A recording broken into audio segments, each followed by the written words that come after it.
जहाँ भी जाता हूँ तो कोई बहन के साथ, कोई ससुर के साथ, कोई माँ के साथ, कोई अपनी सगी मामी के साथ। आज आपकी जो बेबी उसके साथ भाग गई, फिर उसके साथ उसने शादी की है, लोग तो आपको ताने भी दे रहे होंगे।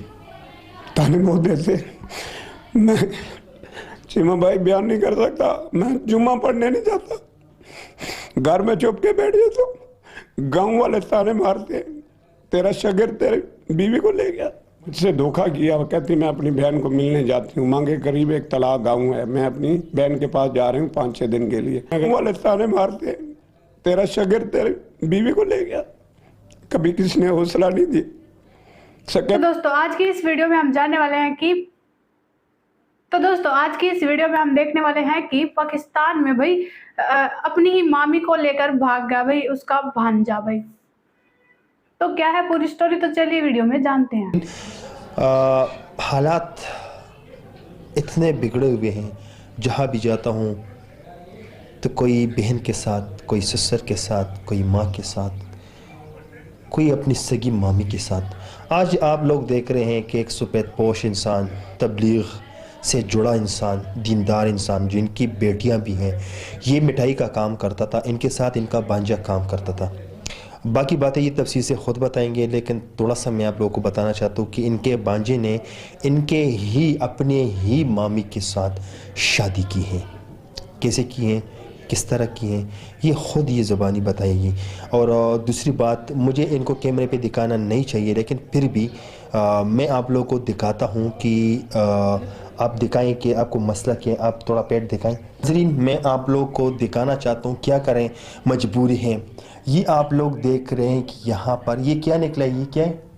इसके अंदर को गदूद वगैरह थी, पहले ऑपरेशन करवाया था मैंने, गदूदें निकली थी। अच्छा, ये इन्होंने ये यहाँ से ऑपरेशन भी कराया था। बेटी यहाँ भांजा तो ऐसे होते हैं ना, करीबी रिश्तेदार होते हैं, बंदा शक भी नहीं करता, बीवी पे भी शक नहीं करता।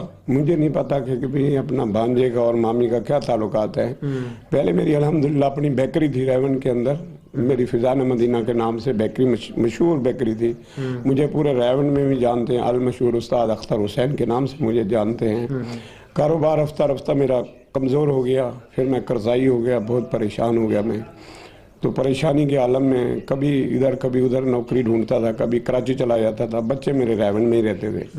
तो एक मेरा भांजा था, मुझसे ही काम सीखा था, मेरे से काम सीखा, यहाँ तक कि उसको अपनी जेब से खर्चा भी मैं देता था। एक वक्त आया वो सऊदी अरब चला गया। 8 साल से अपनी मामी से फ़ोन करता रहा, फ़ोन पे बातें करता था। मैं घरवाली से आके पूछता था तू लंबी लंबी बातें किससे करती है? कहती मैं अपनी भाभी से करती हूँ। तो मैंने बोला चलो, कभी बीवी को चेक ही नहीं किया कभी किसका नंबर है। तो ऐसा वक्त आया जब कर्जे की हालात से मैं तंग आ गया, तो दुनिया ऐसे मेरे दरवाज़ा बजाती थी, खटखटाती थी। हम भूखे बैठे होते थे, बच्चे हम भूखे बैठे होते थे, हमारे पास खाने के लिए कुछ नहीं होता था। तो मैंने बीवी से मशवरा किया, ऐसा करते हैं यहाँ से हम चलते हैं गाँव वापस, तो वतन चलते हैं। इधर तो मुझे कर्जे वाले भी नहीं छोड़ते। मैं ज़ाती मकान था घर गाँव का, वो भी मैंने बेच दिया था बेकरी के कर्जे में। हालात ऐसे हो गए थे कि तंगी बहुत आ गई थी। तो ऐसा हुआ कि मेरी बीवी ने बोला चलो सामान उठाओ गाँव चलते हैं। मुझसे धोखा किया। वो कहती मैं अपनी बहन को मिलने जाती हूँ। मांगे करीब एक तलाक गाँव है, मैं अपनी बहन के पास जा रही हूँ 5-6 दिन के लिए। मैं गरीब आदमी हूँ, मैं तो उसको कुछ नहीं बिगाड़ सकता। मैं किसी को थप्पड़ मारूँ, मैं जेल चला जाऊँ, मेरी 2 बच्चियाँ कहाँ जाएंगी, 2 मेरी जवान बेटियाँ कहाँ जाएंगी। मैं इसलिए खामोश हो गया, खामोशी इख्तियार कर ली। बस कुरान का फरमान है, अल्लाज़ीना मा असाबतहुम मिन मुसीबतिन क़ालू इन्ना लिल्लाहि व इन्ना इलैहि राजिऊन। अल्लाह ताला फरमाता है कि मेरे तू खामोश हो जा, जब मैं तुझे सब्र कर, मैं तुम्हें मुश्किलें देता हूँ तो सब्र कर। मैं सब्र कर गया कि मैं भाई, और मेरे पास सब्र के अलावा कुछ नहीं है। मेरे साथ बहुत ज़्यादती हुई। मेरी बच्चियाँ कभी दादा के पास जाती हैं तो दादा भी गाँव में नहीं रखता कि भाई जवान बेटी हम नहीं रख सकते, अपने पास रखो। मेरा ज़ाती मकान भी नहीं, बहुत परेशान हूँ, बहुत परेशान हूँ। अल्लाह जानता मैं 12 से 13 लाख का मकरूज हूँ, कर्जा देना लोगों का। मेरे पास कुछ नहीं है, बीमारी है, काम भी नहीं, सख्त काम भी नहीं कर सकता मैं। आपकी जो बेबी उसके साथ भाग गई, फिर उसके साथ उसने शादी की है, लोग तो आपको ताने भी दे रहे होंगे। ताने बहुत देते। मैं चीमा भाई बयान नहीं कर सकता। मैं जुम्मा पढ़ने नहीं जाता, घर में चुप के बैठ जाए तो गांव वाले ताने मारते हैं, तेरा शगर तेरे बीवी को ले गया। कभी किसी ने हौसला नहीं दिया, सके भाई ने हौसला नहीं दिया, किसी ने नहीं कहा कि यार तेरे साथ ये दुख हो गया है। कोई हौसला नहीं देता, दुख देते हैं जो रास्ते में मिलता है। तेरी बीवी भाग गई, तेरी बीवी चली गई, सर नीचे करके मैं चला जाता, किसी को मैं कुछ नहीं कहता, चुप कर जाता हूँ।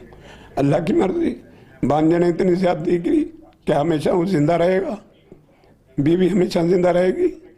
बच्चियों का मुस्तकबिल खराब कर दिया। अभी सर छुपाने के लिए मेरे पास कुछ नहीं है। और उस बेहया औरत की वजह से अब आपकी बेटियों का रिश्ता भी नहीं होगा। मेरे सके भाई रिश्ता नहीं देते। मैंने अपने वाले साहब को बोला, अब्बा मेरी बेटियां जवान है, मेरे भाइयों को बोल मुझसे रिश्ता ले। आगे से जवाब देते हैं जैसी मांग गंदी है वैसी बेटियां गंदी है।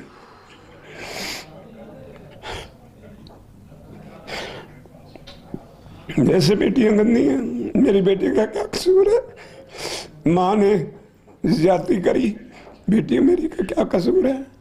उनका क्या कसूर है? तालीम गई, मेरे बच्चे कुरान हिफ्ज़ करते थे। तो इस बदबख्त ने अपनी मामी को भगा के और उसके साथ शादी करके, ये हमारे लोगों को हो क्या गया है, हमें तो समझ नहीं आ रहे।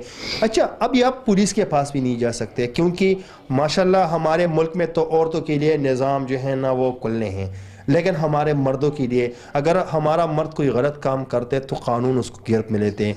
लेकिन अगर औरत, मैं उन औरत की बात कर रहा हूँ जो बदजात औरत होते, सब औरत की मैं बात नहीं कर रहा हूँ। ये कानून सिर्फ उस बदजात औरतों के लिए होते हैं जो अपनी मनमानी करते हैं, ये उनके लिए होते हैं अगर उनको ये इस्लाम ने ये इजाज़त दी है। लेकिन मैं गुजारिश करना चाहता हूँ अपनी बहनों से, अपने माओं से, अपने उन बेटियों से, इस कौम की उन बहनों से कि खुदारा अपने मर्दों को किसी के सामने जलील ना करें। इस औरत को अगर आप में से थोड़ी सी भी शर्म है, अगर आप में थोड़ा सा भी हया है, तो आप इस घर में वापस आए। उन जवान बेटियों की खातिर, इसकी ये जो सफ़ेद पोश है इसके खातिर, इन्होंने आपके खातिर क्या क्या नहीं किया। अब ये पुलिस के पास भी नहीं जा सकते। आपने अपने बांजे के साथ शादी की है तो क्यों किया आपने इस तरह से? क्या ये जो जिसके साथ आपने शादी की है कल ये बंदा आपको छोड़ेगा? इसके बांजे की उम्र कितनी है? 30 से 35 साल। तो क्या आपके ख्याल में ये आपकी बीवी को रखेगा? नहीं, छोड़ देगा ना, छोड़ देगा। यही बीवी। तो दोस्तों, जैसा कि आपने वीडियो में देख ही लिया होगा कि भाई पाकिस्तान में जरा सी भी किसी की शर्म नहीं रखते भाई। वो जो अपने रिलेशन में भाई अपनी ही मामी को, अपनी फूफी को, अपनी माँ को, अपनी बहन को लेकर भाग जाते हैं। उन्हें जरा सी भी शर्म नहीं है भाई। वहां पर तो जो है रिश्ते सिर्फ नाम के होते हैं भाई, उन्हें जो है निभाया नहीं जाता। तो भाई ऐसा इस स्टोरी में था कि अपनी ही मामी को जो है उसका भांजा लेकर भाग गया और फिर पीछे से बेचारे उस आदमी का क्या हो रहा होगा। उसकी 2 जवान बेटियां भी है, अब वो उन्हें छोड़कर कहीं जा भी नहीं सकता और जो है वो उसे लोगों के ताने सुनने पड़ रहे हैं कि तेरी तो बीवी तुझे छोड़कर भाग गई। इतनी बूढ़ी उम्र में भाई, इतनी बूढ़ी थी वो कि उसकी 2 जवान बेटियां जवान थी वो। जब उसकी बेटी इतनी जवान होगी तो वो कितनी बूढ़ी होगी भाई। और फिर भी जो है उसका भांजा उसे लेकर भाग गया। तो भाई उसे ऐसा करके क्या मिल रहा है भाई? अगर उसे ऐसा करना ही था तो अपनी यंग एज में करती, जब वो जवान थी जब करती। जब किसी को लेकर भाग जाती तब इतना वो नहीं होता भाई जो कि अब हो रहा है। अब वो बुढ़ापे में भी जो है उसने ऐसा काम कर दिया। उसने जवानी में नहीं किया तो उसने बुढ़ापे में आके कर दिया। ये कमी रह रही थी कि जवान लड़कियां ऐसे काम करती है, लेकिन ऐसा नहीं है भाई, बूढ़िया भी अब ऐसा करने लगी हैं। तो भाई पाकिस्तान में इतने बेशरम आदमी रहते हैं भाई। पाकिस्तान में जरा सी भी शर्म नहीं है भाई। उनको जरा सी भी शर्म लिहाज का कोई वो नहीं भाई। इतने बेशरम हो रखे हैं भाई पाकिस्तानी। तो भाई अब उस आदमी का कहना है कि भाई उसकी वजह से भाई मेरी भी 2 जवान बेटियों का रिश्ता नहीं हो रहा है। तो अब उसे ऐसा करके क्या मिल रहा है भाई? उसकी बेटियों का भी जो है अब कोई रिश्ता नहीं ले रहा है। कह रहे हैं भाई इसकी तो वाइफ इसे छोड़कर भाग गई है भाई। इतनी बड़ी उम्र में, इतनी बुढ़ापे में जो उसने ऐसा कदम उठा लिया, वो अपने भांजे को लेकर फरार हो गई, भाग गई। तो भाई अब बेचारे उस आदमी का क्या हो रहा होगा, बेचारा अकेला आदमी, उसकी 2 जवान बेटियाँ, भाई अकेला हो तो कैसे भी करके वो सहन कर ले, रह ले भाई, ज़िंदगी काट ले, तब तो ये है भाई ज़िंदगी को धक्का देना, भाई चल ले जाओ, कुछ भी हो। लेकिन अब तो उसके सिर पर 2 जवान बेटियों का बोझ भी है, उसे उनकी शादी भी करनी है और अब उनके साथ तो कोई शादी करने के लिए तैयार भी नहीं है, तो अब क्या होगा भई? तो भई आप हमें उन पाकिस्तानियों के बारे में क्या कहना चाहते हैं, हमें कमेंट करके ज़रूर बताइएगा और वीडियो को लाइक एंड सब्सक्राइब ज़रूर कीजिएगा। हमें मिलते हैं आपको अगली वीडियो में। Bye bye.